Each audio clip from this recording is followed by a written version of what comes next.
Magandang araw mga kaagham, ako si Maria Lourdes F. Malupa at ngayong araw pag-uusapan natin ang isang halamang gamot na matagal nang ginagamit ng ating mga ninuno, ang sambong. Alam niyo ba, bukod sa pagiging halamang gamot, may siyensya rin sa likod ng bisa nito? Tara at alamin natin.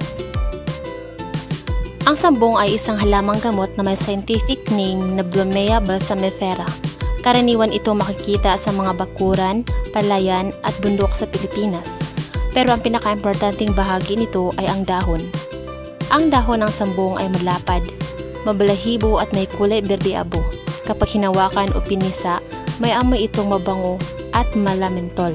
Ayon sa Department of Health, ang sambong ay isang approved medical plant na ginagamit bilang diuretic, gamot na nagpapalabas ng sobrang tubig at asin sa katawan. Kadalasan ginagamit ito sa mga high blood pressure, kidney stones at UTI. Bukod dito, may anti-inflammatory at analgesic properties ito na may inam na pananakit ng katawan, rayuma at lagnat.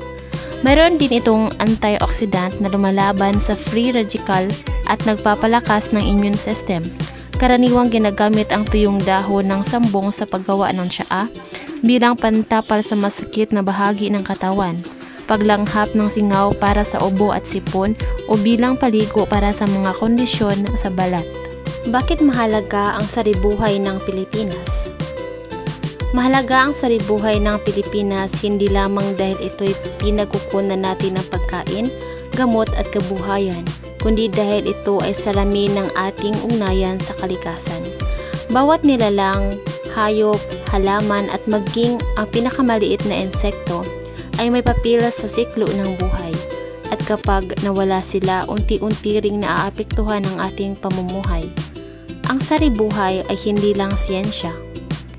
Isa itong paalala na tayo'y bahagi ng isang mas malawak na mundo at may pananagutan tayong pangalagaan ito. Sa pagprotekta sa kalikasan, pinangangalagaan din natin ang kinabukasan ng bawat Pilipino, lalo na ng mga susunod na henerasyon na may karapatang maranasan ang ganda at yaman ng ating bayan.